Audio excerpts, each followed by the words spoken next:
হরে কৃষ্ণ। শ্রীমদ্ ভগবদ গীতার ৩য় অধ্যায়ে কর্মযোগ ১ থেকে ৫ নং শ্লোক অবধি ভগবান শ্রীকৃষ্ণ বা অর্জুন কি বলেছেন অবশ্যই শুনুন।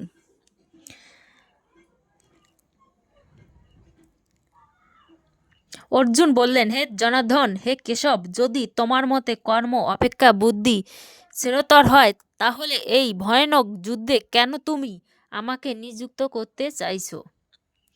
পরবর্তী অধ্যায়ে পরমেশ্বর ভগবান শ্রীকৃষ্ণ তার প্রিয় সখা অর্জুনকে জড় জগতের দুঃখনার্ণব থেকে উদ্ধার করবার জন্য আত্মার স্বরূপ বিশদভাবে বর্ণনা করেছেন এবং সেই সঙ্গে তিনি আত্মার স্বরূপ উপলব্ধি করবার প্রস্তাব প্রদর্শন করেছেন। সেটি হচ্ছে বুদ্ধিযোগ বা কৃষ্ণ ভাবনামৃত। কখনো কখনো কৃষ্ণ ভাবনামৃতকে ভ্রান্তিবশত কর্মবিমুখতা বলে মনে করা হয়। অর্জুন বুদ্ধিযোগ বা কৃষ্ণ ভাবনামৃতকে কর্মজীবী থেকে অবসর নেবার নামান্তর বলে বিবেচনা করে নির্জনে কৃচ্ছা সাধনা ও তপস্য জীবনযাপন বলে মনে করেছিলেন।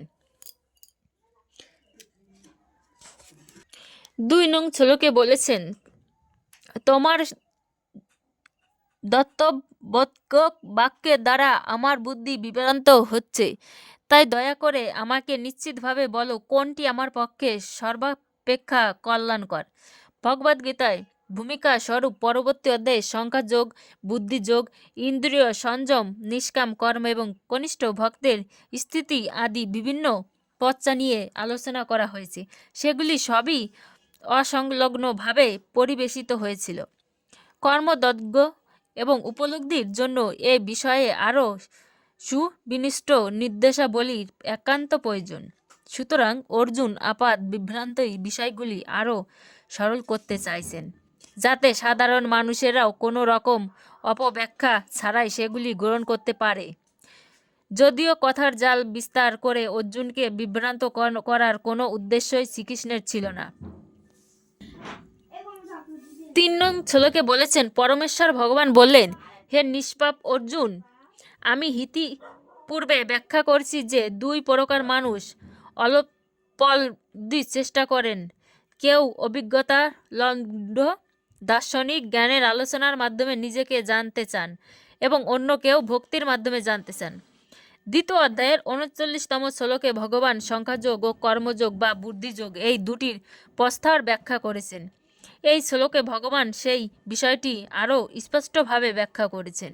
সংখ্যাযোগ চেতন ও জড় প্রকৃতির বিষয়কমূলক বিষয়বস্তু যে সমস্ত মানুষ পরীক্ষা নিরীক্ষা সন্তুষ্ট দার্শনিক ইতরের মাধ্যমে জ্ঞান আহরণ করতে চায়, তাদের বিষয়বস্তু হচ্ছে এই সংখ্যাযোগ।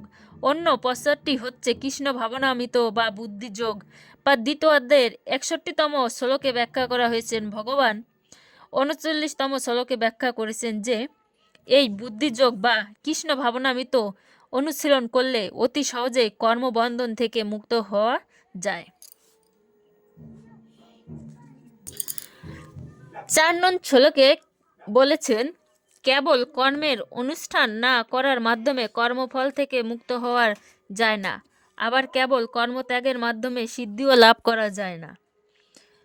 জড় জাগতিক মানুষের অন্তর পবিত্র করবার জন্য প্রদত্ত শাস্ত্র নির্ধারিত বিধিনিষেধে আচরণ করার ফলে যখন অন্তর পবিত্র হয় তখন মানুষ সর্বত্যাগী জীবনধারায় সন্ন্যাস আশ্রম গ্রহণ করতে পারে। পবিত্র না হলে সন্ন্যাস গ্রহণ করা যায় না। মায়াবাদী জ্ঞানীরাও মনে করেন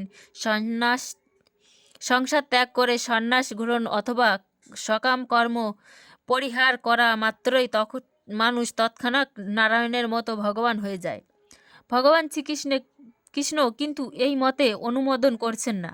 অন্তর পবিত্র না করে সন্ন্যাস গ্রহণ করলে তা কেবল সমাজ ব্যবস্থার উৎপাতেই সৃষ্টি করে। ৫ নং শ্লোকে বলছেন, সকলে জড় প্রকৃতির জাত গুণসমূহের দ্বারা প্রভাবিত হয়ে অসহায়ভাবে কর্ম করতে বাধ্য হয়।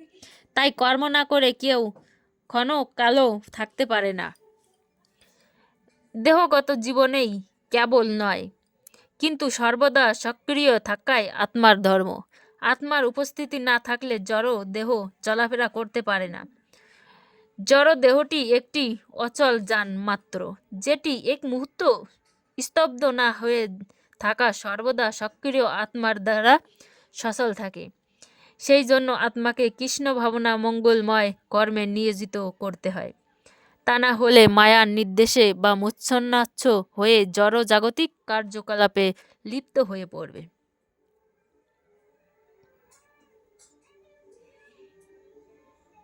জড় প্রকৃতির স্পষ্টে আসার ফলে আত্মা জড় গুণের দ্বারা প্রভাবিত হয়ে পড়ে।